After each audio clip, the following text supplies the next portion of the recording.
Salam, axşamınız xeyir olsun əziz dostlar. Hər birinizi Astrim Akademiyasında salamlayıram və mən Yaduva Dadaşov. Bugünkü yenə də biz mövzumuzu Active Directory DNS serverə həsr edəcəyik. Yəni keçən dərs dediyim kimi hissə-hissə keçəcəm. Və bu günləri biz test üçün Windows 10 yazıb userimizi domenə əlavə edəcəyik. Bir balaca dünənləri mən domen kontrolü haqqında sizə məlumat vermişdim. Bu gündən mən DNS rekordlar, DNS haqqında danışmaq istəyirik. DNS yəqin hamınız çoxunuz rastlaşmısınız. Domain name servis deməkdir. Və ondan da başqa IP-nin adı IP-yə çevirən bir servisdir. Və DNS-in bildiyiniz kimi rekordları var. DNS rekord növləri yoldaşlar host adı və ya domain haqqında vacib məlumat verən qeydlərdir. Bu yəni orada qeyd olunan rekordlar domain üçün cari IP-nin ünvanına daxildir. Həmçinin dostlar DNS rekordlar səlahiyyəti DNS serverində mətn fayllarına zonavan saxlayır. Yəni mətn forması saxlayır. DNS qeyd faylların məzmunu DNS serverin başa düşdüyü xüsusi əmr edilən bir sətirlərdir. Yəni siz hər dəfə əmr etsə onu başa düşür. DNS-in əslində rekordları çoxdur. Ən vacibləri mən sizə danışmaq istəyirəm. Deməli, gəlin Word-ü açaq. Mən sizə Word-də göstərəcəm.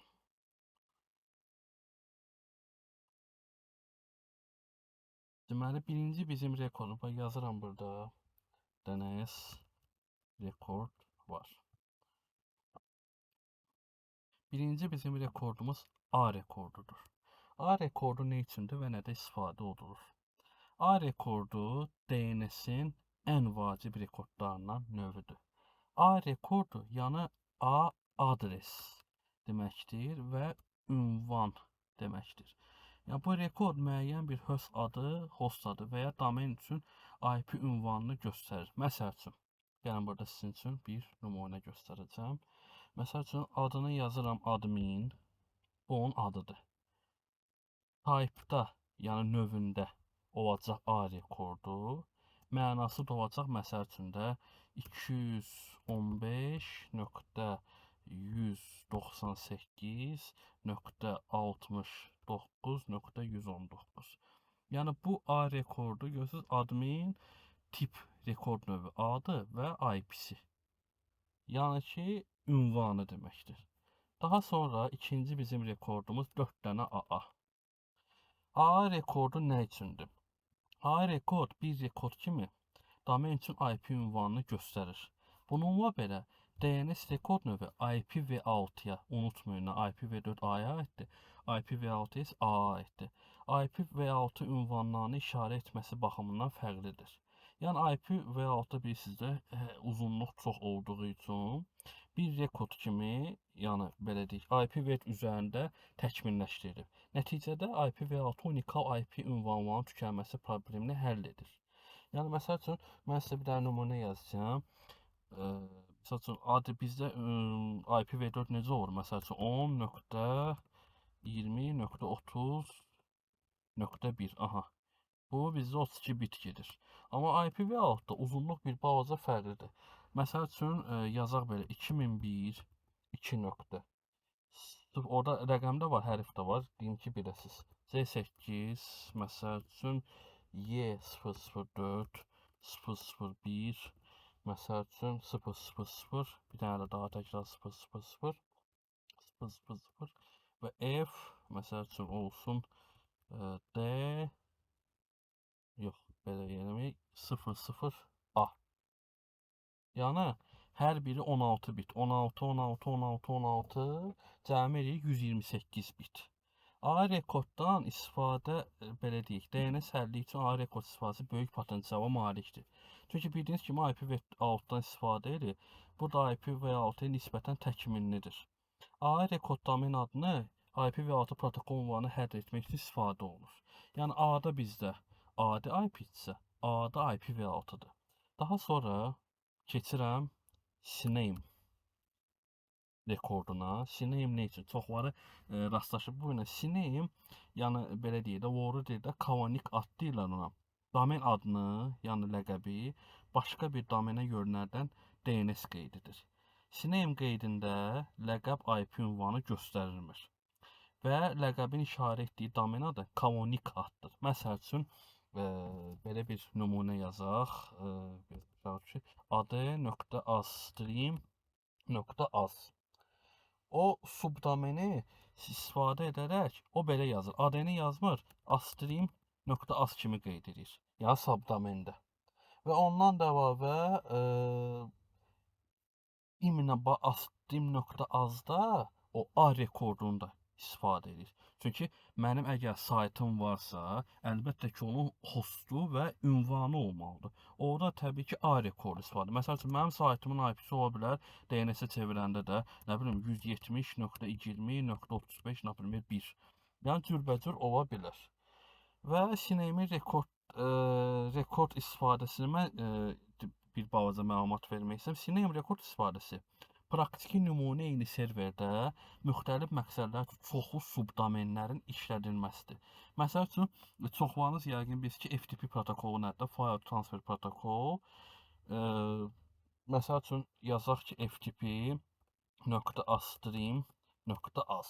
Bu mənim tutalım ki, FTP-də serverimdir. İstifadə edə bilər və məsəl üçün www.astream.az web serverlərinə xidmət göstərə bilir. Daha sonra isə həm iki alt domeni, məsəl üçün astream.az yönətmək üçün Sinem rekorddan istifadə edir. Əgər məsəl üçün astream.az domeni daha sonra A rekord istifadəsini edərək server ünvanını göstərir. Ondan da əlavə Sinemlə başqa yönətmək də mümkündür. Yəni bununla belə bunu əvəz etmək səmərəsizdir və yavaş yüklənmə sürətinə və zəif təcrübəsi səbəb ola bilər. Yəni bir neçə dəfə yönləndirsə, redirect etsəm, o əlbəttə ki, bir balaca bizə yönləndirmə verəcək. Daha sonra isə yoldaşa keçirik NS rekorduna. NS yəni name server. NS rekordu rekon domen üçün səlahiyyətli DNS serverini təyin edir. Yəni başqa söz NS rekordda web browser kimi internet proqramlarının domen adı üçün IP ünvanını hardan tapacağını göstərməyə kömək edir. Məsəl üçün, belə deyək. Mənim 2 dənə tutalım serverim var.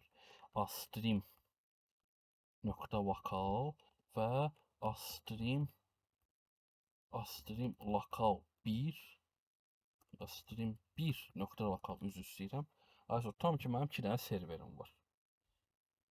Yəni o axtarış eləyəndə serverləri, yəni mənim adım belə də çıxa bilər, lokal, birlə də çıxa bilər.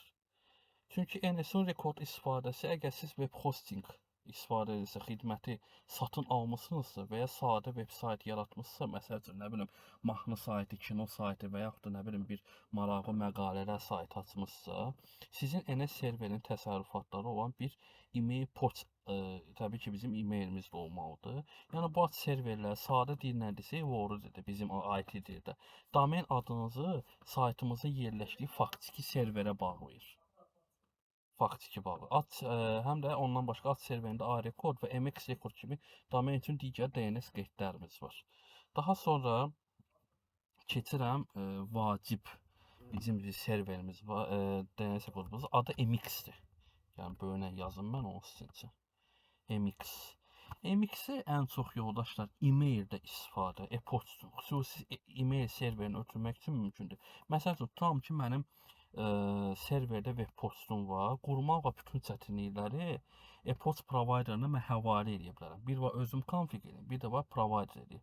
Həm də onun əlavə, yəni e-mail postu oxumaq, göndərmək, təhlükəsizlik mexanizmləri, spam filtrləri, hamısı, yəni MX-in orada böyük bir rolu var. Həmçində MX rekordlarımızı göstərdiyi port serverləri ilə bağlı izləmək üçün mən sizə bir sayt deyəcəm, yazıram, yoxlaya bilərsiniz. Əgər kimsə mail qaldırıbsa, sayt 24 x7 kimi xidmətdən istifadə edə bilərsiniz. Belə bir sayt var, düzdür, mən yoxlamamışam. Deyiblər ki, orada troubleshootları həll eləmək olur. Yəni, yoldaşlar, bizim hal-hazırda 5 dənə vacib olan rekordlarımız bu vardır. Və məsəl üçün, siz dünən gördünüz, mən VMware-da DNS-in adresini yazdım. Yəni öz IP-mi yazdım ki, sabah hansı bir istifadəçi domain join olunanda, hansısa bir mənim domain kontrolüm qoşulu olanda, rekordda orada düşür ki, falan nömrəli IP, falan user orada görsənsin. Rekordlar bunun üçün lazımdır. PTR rekordlarda həmçinin deyirlər sizə. Və bu günləri gəlin artıq biz VMware-mizi açaq. Gördüyünüz kimi bizdə dünənləri biz Active Directory DNS server qaldırdıq. FS-ə fikir verməyin, o üstündə standart gəlir. Bu günləri biz deməli bir istifadəçinin domenə salacağıq. Birincisi biz nə edirik yoldaşlar? Home-a daxil olaraq yeni virtual maşın yaratmaq. Burada yenə də typical diskimizi sonra seçirik. Buradan gəlin biz seçək ki, Windows 10-umuzu seçək. Çünki məndə 10-lu sos var, 11 yoxdur. 64 bit. Yəni Google adı belə 60 GB verəm, yenədən bu test üçündür. Buradan biz ISO-muzu seçirik. Deməli bizim ISO-larımız. Aha, Windows 10. Okey və gəlin Windows 10-umuzu install edək, update-ləri sonra buraxarıq. By finished installing.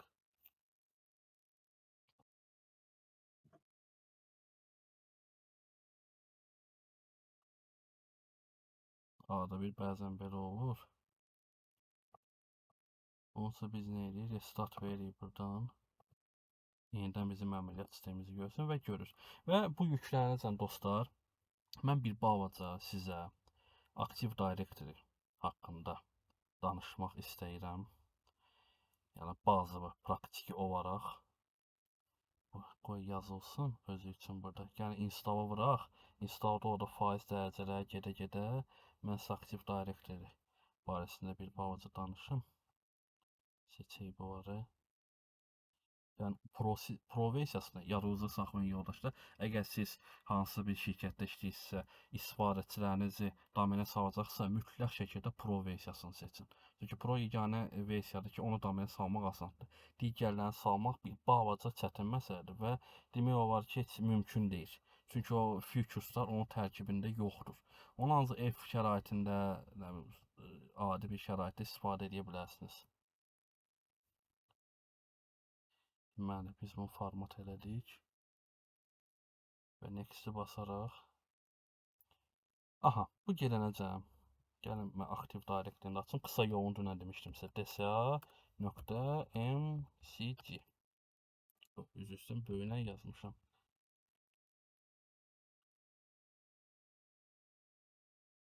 A'da bir... mən özümdə yazmışam bunu üz üstün.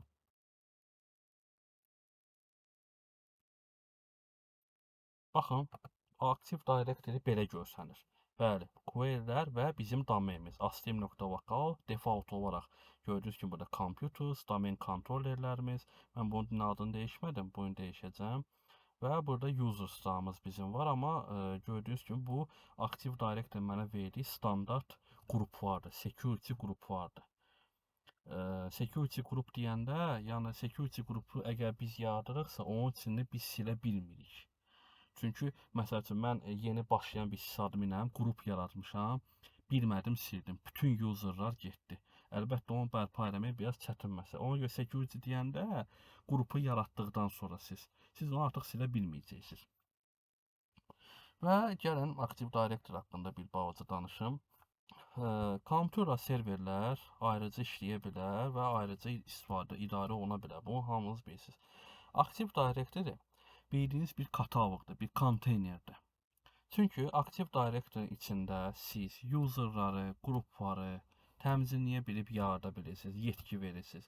Yəni bir mexanizm prinsipidir. Yəni serverin ən böyük rollarından biridir. Yəni Active Directory olmasa mənim zənnimcə heç bir user açıq. Düz indi artıq bulut texnologiyası, cloud computing deyirik də biz ona. Artıq orada da Active Directory falan userları biz aça bildik, yarada bildik. Amma lokal serverlərdə Active Directory çox böyük rolları var. Qrup policy obyektlərimiz var. Hamısı Active Directory-dən idarə olunur. Fuan 5 məkan və Active Directory-də, yəni bir strukturu qurmaq üçün mərkəz serveri biz təbii ki qurmuşuq. Windows server əməliyyat sistemində, yəni orada xeyvan gördüyünüz kimi rollar və featureslar var. Amma bizə vacib olan domain kontrollerdir, Active Directory, yəni başlanğıc mərhələ üçün mən yəni onu demək istəyirəm.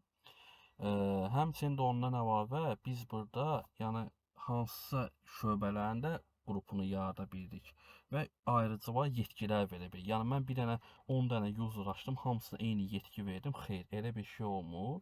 Yəni Active Directory Microsoft'un şəbəkəsində istifadə olunan kataloq xidmətdir. Burada həm database, həm kompüter, həm user, printerin yəni bütün məlumatlar saxlanılır və onlar Active Directory-də olunan işlər. Baxın, C diskində, yəni mən sizə onu deyim, Windows papkasında, Sistem 32-də ntds.dit. Bax, biz nə əməliyyatlar eləyiriksə, hamısı bax burada qalır. Yəni mən əgər ntds.dit-i silsəm, mənim domen kontrolerim çökəcək. Yəni ona görə o elə bir ki, Active Directory ürəyid də belə o mədəni dildə desək. Ondan da başqa Active Directory ilk istifadəsi Microsoft Windows Server 2000-ci ildə oldu. LDAP verilənə bağlıdır. LDAP və Kerberos bəzilər bilir nədir o? O həm tutam ki, siz domenlə qoşulduğunuz zaman sizin o autentikasiyanız LDAP və Kerberosdan keçir. Onların da portu 389-dur. Yəni deyim, nəzərdə saxlayın. Və Active Directory Domain Trust var, Site Services var. Onlar düzdür, biz gələcək dəstələrdə keçəcəyik. Yəni Active Directory serverdə qurulanda strukturunda istifadə olunan kataloqdan başqa da həm də qrup siyasəti, müxtəlif məhdudiyyətlər edilə bilər. Məsəl üçün, mən orada Active Directory elə bir şey qoya bilərəm ki, hansısa bir istifadəçinin şifrəsi 30 gündən bir dəyişməsin, müddətli olsun, müddətsiz. Yəni siz onları hamısı bir-biri ilə əlaqədardır deyə qrup polisdə yaza bilərsiniz ki, filan istifadəçidə sistem bu vaxtdan bu vaxta sönsün. Təbii ki, hamısı Active Directory-nin üzərinə gedir. Çünki onun belə deyək, saxlama yeri, yəni onun yazılma yeri əlbəttə ki, hər şey Active Directory-dən keçir. Və məsəl üçün, gəlin belə bir şey eləyək. Bunu bağlayaq. İndi biz hal-hazırda Windows 10 yazırıq. Belə deyək, bunu sonra eləyərik. Gəlin, domain kontrolerimizin adını üstə salmışıq ilə varırıq və burada new. Görürsünüz, bax burada bizə belə bir xidmətlər verir. Yeni, computer, contact, group, organization unit, printer, user share. Birinci gəlin organization unit yaradaq, yəni qruplaşdırma, belə deyək. Organization unitin adını yazaq. Məsəl üçün, tutalım bizdə ofisli 10 nəfər IT işçimiz var bizim. Gəlin bunun adını yazaq IT. Və görürsünüz, burada belə bir söz var. Protect container from accidental deletion. Yəni, mən buradan quşu götürsəm, OK vursam, qrup yaradılacaq. Amma mənim əlim deysə, o silinəcək. Vəsə, aləm deyildi bir-birinə. Bütün userlar hamısı silinir, artıq şirkətdə problem yaranır və onun qarşısını almaq üçün biz buna quş qoyuruq. Bax, görürsünüz, yaratdım. İndi mən bunu delete vursam, baxın, bax, delete vururam.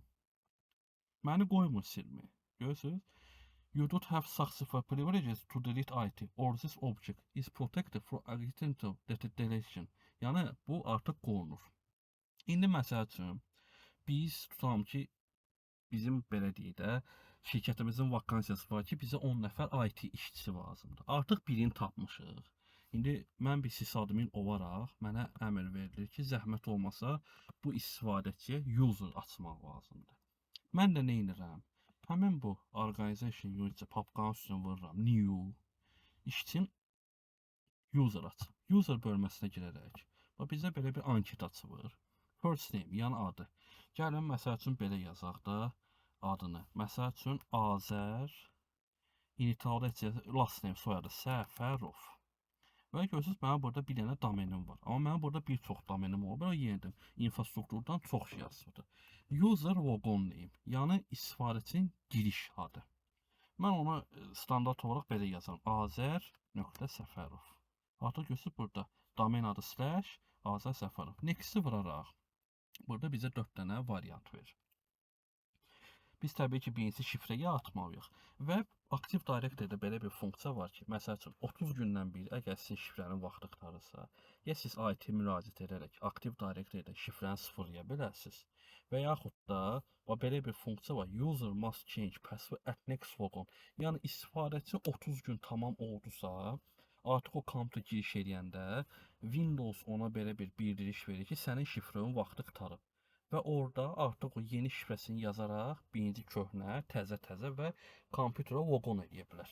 Mən istəmirəm ki, məsəl üçün IT olaraq özü dəyişsin. Mən buradan quşu götürürəm və ikinci bölmədə user cannot change password. Yəni istifadəçi heç bir zaman şifrəsini dəyişə bilməz. Yəni onu ancaq administratora, IT sysadminlər eləyə bilər. Password never expires. Yəni istifadəçinin şifrəsi müddətsiz olsun. Əlbəttə ki, standarta uyğun olaraq, yəni siz qrup polisi yaza bilərsiniz ki, hər bir istifadəçinin şifrəsi 15 gündən bir, 30 gündən bir, 60 gündən bir və yaxud da 45 gündən bir dəyişdirilsin.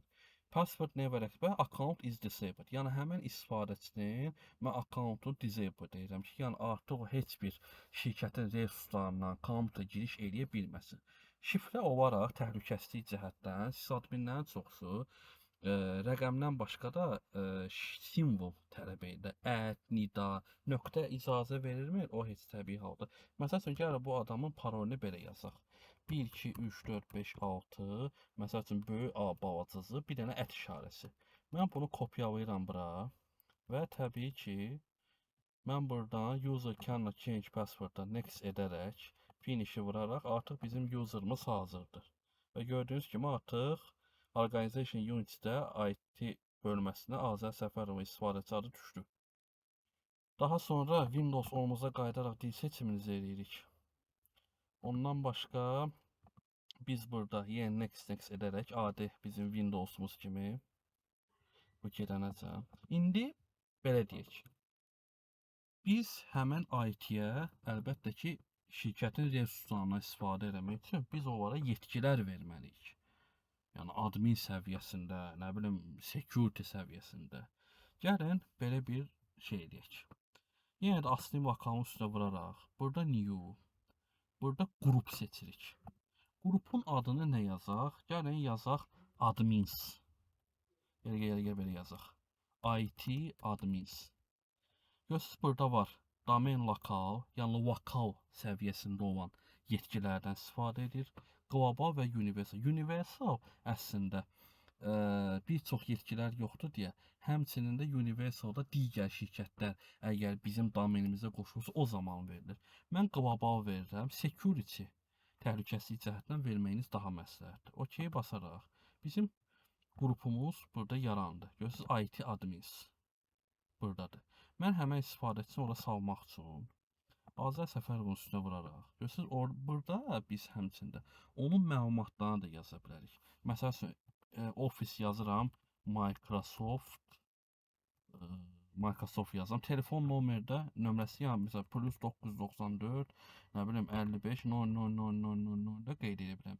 Həmçinin, əgər bizim serverimizdə exchange server varsa, mail varsa, həmin istifadəçinin də e-mailini də yarada bilərik. Məsəl üçün, azər.səfərov@astream.az məsəl üçün web page-də ehtiyac yoxdur. Və member of bölməsinə gələk. Hal-hazırda gördüyünüz kimi Active Directory ona standart olaraq domain users yetkisini verib. Biz əlbəttə ki, istəyirik bu admin olaraq bir çox userları verək. Biz nə edirik? Biz yeyirik add bölməsinə. Həmən biz o IT admins qrupumuzu yaratmaq üçün biz advanced-də də onu axtara bilərik. Find now vuranda gördüyünüz kimi bütün bölmələrimiz burada açıldı. Access, administrators, backups. Əlbəttə ki, bu administrator olduğu üçün mən buna administrator yetkisi verəcəm. RODC hələ onları keçmirəm. Yavaş-yavaş düşürük aşağı. Görürsünüz, DNS var, domain admins var, domain QoS var və bir cürbəcür bizim userlarımız var. Gördüyünüz kimi IT admins. Artıq bizim burada qrupumuz var. Mən OK vuraraq, gördüyünüz kimi 2 dənə yetki gəldi. OK, apply, OK. Bəli. Artıq, indi girək baxaq görək var. Member of. Gördüyünüz kimi düşdü. Yəni, buradan siz yetkini silə də bilərsiniz, əlavə edə bilərsiniz. O baxır sizin, belə deyək, rəhbərinizin verdiyi qərara ki, misal üçün, filan kəsə bu yetkilər verilsin. Əslində, buradan da adresdən də siz şey eləyə bilərsiniz. Anketlərin məlumatları. Və gördüyünüz kimi, account bölməsi belə bir yer var. Görürsünüz, burada siz həmçinin account disabled, interaktiv logon və yaxud da məsəl üçün accountun bitmə tarixi, tutam əməkdaş işdən çıxır, siz onu disable da edə bilərsiniz, buradan da edə bilərsiniz. Yəni, Active Directory-də ki, sizə hər bir şey verilir ki, siz onu istifadə edə biləsiniz. Organization bölməsində məsəl üçün yaza bilərik ki, IT admin, department IT, kompaniya da yazaq ki, məsəl üçün Microsoft. Microsoft yazmaya yazaq Astream.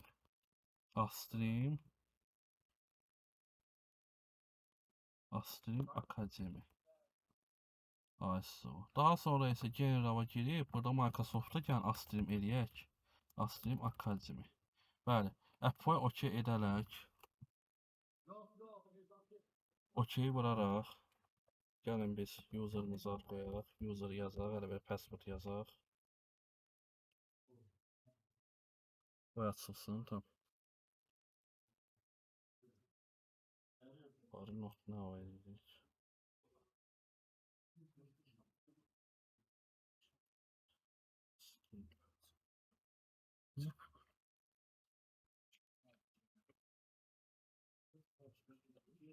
Ben de bir saat paltara kaçtım. Və yoldaşlar, yəni biz indi həmən bu Contour salanda burada Contours bölməsinə gəlib düşəcəyik. Domain kontrolü bizim domain kontrollerimizdir. Bəli, Azər Səfərovu biz yaratdıq. Həmin gəlin indi görək. Azər Səfərov həmin qrupda var. Member of görürsüz artıq Azər Səfərov var. Ya siz bura neçədən istifadə istəyirsinizsə sala bilərsiniz. Sadəcə olaraq baxır yenidən sizin verdiyiniz rəhbərliyin qərarlarına. Deməli, bu açıqlanacaq. Yəni bunu eko rejiminə qoyaq.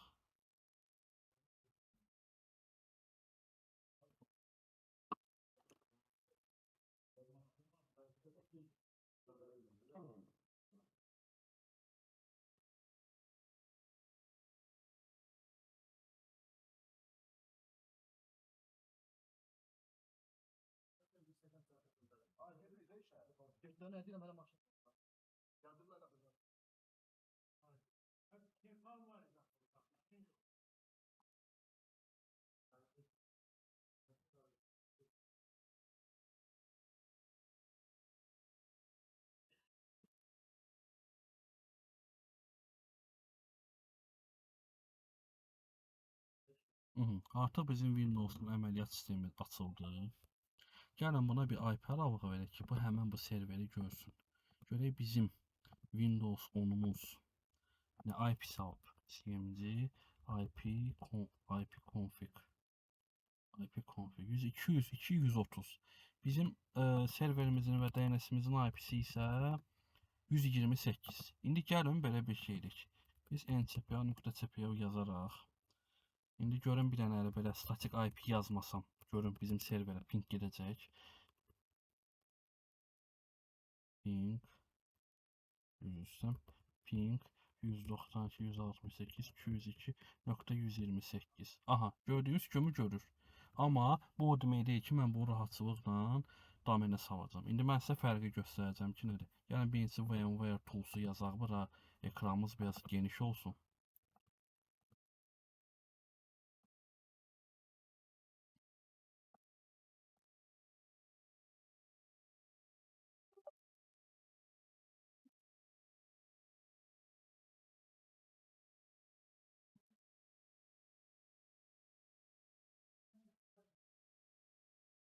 Və yoldaşlar, bir dənə də bir vacib bir məsələni mən həmişə deyim sizə.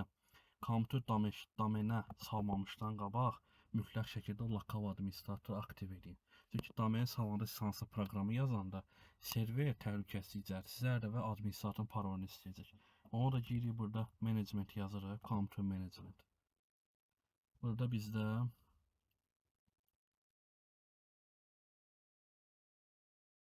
local users and groups'da göz administrator disable sağmışqanı vuraraq property geçtim. Sağmışqanı vuraraq artıq ekranımız düzəldi. Sağmışqa properties'e giririk. Sadəcə bir dənə burada account is disabled. Apply OK. Bizim lokal administratorumuz aktivdir. Hal-hazırda şifrəsizdir. Yəni buna bir dənə standart şifrə təyin edirik. Məsəl üçün 1 2 3 4 5 6. Bunu bura yazırıq. Və bizim lokal administratorumuz artıq aktivdir. Mən buna restart vermirəm. İndi gəlin məsəl üçün tam belə deyək də biz buna proqram falan yazmışıq. Hansısa bir yeni bir əməkdaş üçün. İndi bunu domenə salmaq istəyir. Domenə salmaq üçün CSP-də sağ mışqanı vuraraq properties'e daxil olaraq burada bizə advanced system settings var. Ora daxil olaraq computer name. və change. Gəlin belə deyək də, tutalım ki, adi bir Azərin gələnə şey eləyir. Tutalım ki, şirkət buna kompüter verib. Yazırıq Azər. Nöqtə də yaza bilərsiniz. Azər aiddə yaza bilərsiniz. Mən yazıram Azər nöqtə Səfərov. Domenimizin adını yazırıq burada. Bizə nədir? Astream nöqtə lokal. Və OK vururuq. Görürsüz? Burada niyə qoymur? Çünki mən nöqtə yazmışam. Nöqtəyə icazə yox. Ortadan xətt var, altdan xətt var. OK vururuq. Gözləyirik. Burada əgər biz hər şeyi düzgün eləmişiksə, bax görürsüz, tapmadı. Domen kontrollerinə əlaqəsi yoxdur. Dünən mən yəqin ki, sxemdə gördünüz də, yəni heç bir mən server tərəfə qoşula bilməyəcəm. Niyə? Səbəbi odur ki, biz bura DNS-imizi qeyd eləməmişik. Ona görə də biz bura daxil olaraq statik IP verdik. Məsələn, 192.168.202.130 subnetimiz qalır. Deməli, gateway veririk 192.168.202.1 və DNS-ə də yenə də 192.168.202.128. Hal-hazırda bizim serverimizdə olanı yazırıq. Yazandan sonra OK edirik. Və düz indi arxada update-lər gedir, o heç. Artıq şəbəkəni gördük. Yəni bir dənə də pinqli görək bizim serverimizi görür yoxsa yox. Bəli, gördüyünüz kimi görür, heç bir problem yoxdur. Ya da belə eləyə bilərdik. Ping astream.local. Bəli, çox uğurlu. Və artıq server domen kontrollerinə user'ın hansısa fərq var. Və yenə də bir dənə də test edirik. Advanced artıq burada yazmışıq. OK vururuq. Aha, gördüyünüz kimi baxın, artıq bu məndən administrator levelında olan məndən yetki şey istəyir, paroli. Yəni öz user'ını yazsa o girə bilməyəcək. Çünki mən ona o yetkini hələ verməmişəm. Biz burada nə edirik? Nöqtə slash administrator. Mən serverə girişdəki administratorumu yazıram, amma Azərin user'ını yox. Öz şifrəmi yazaraq enter vururam və bəli, welcome to Astream Local Domain. Artıq bu istifadəçi, bizim bu IT yoldaşımız, bizim domen kontrollerimizin üzv oldu. Və nə edirəm? Restart verirəm. Bu restart gedəndə aktiv direktoriya daxil olaraq Computers bölməsinə girəndə, indi hələlik ki restart gedir. Gördüyünüz kimi baxın, Azər Səfərov. Artıq o LDAP, Kerberos protokollarından keçərək uğurlu şəkildə bizim domenimizə üzv oldu. Bəli, mən buradan girib Yazıda sənin kim çoxdur? 10 dəqiqə. Gördüyünüz kimi burada, baxın, DNS name, DC type, mən buradan girib görürsünüz, artıq o əməliyyat sisteminə də baxa bilirəm. Hara var, üzvü də var, delegasiyasına baxa bilirəm, location'ına, trusted'a da baxa bilirəm. Və biz nə edirik? Qoy gözlüyü açılsın bu. Artıq həmən o Azərin user'ını yazaraq biz domenə join olacağıq.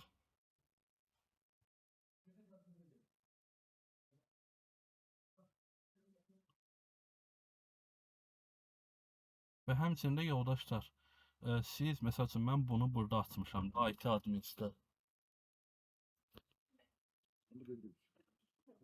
IT adminsi mən buradan move da edə bilərəm. Hara var düşsün, qrupa da düşsün, usersa düşsün. Yəni siz onu özünüz idarə edirsiniz. Fikir versiniz, burada usersa bu var buradadır. Mən sizin bu balansa düşmək üçün move da edə bilərəm. Düşdü bura. IT admins. Və bir komanda olacaq. Onu mən yenə də seçəcəm. Elə eləyə bilərsiniz ki, siz məsəl üçün burada Computers bölməsi var. Computerla eyni bura düşsün. Users da eyni user'a düşsün. Ya bir komanda var, onu mən sizə gələn dəfədə göstərəcəm. Bəli, və bizim artıq domenimiz join olub və user'a girərək azər.səfərov 12345 az @ Bəli. İstifadəçinin artıq user açıldı. Mən indi hətta ona girib buradan da baxa bilərəm ki, o həqiqətən də üzv olunub, yoxsa yox. Bəli. Hamısı yerindədir. IT bölməsində Azər Səfərov online'dır. Azər Səfərov artıq bizim domenimizə üzv olunubdur. Buradan mən yanı girib onun user'ını da bağlaya bilərəm, yetki də verə bilərəm, şifrəsini də dəyişə bilərəm artıq. İndi biz dəqiq görək, həqiqətən də bizim istifadəçimiz həqiqətən də üzv olub, yoxsa yox. Oyun qoy açılsın. Mən də bir dənə bunu yoxlayayım.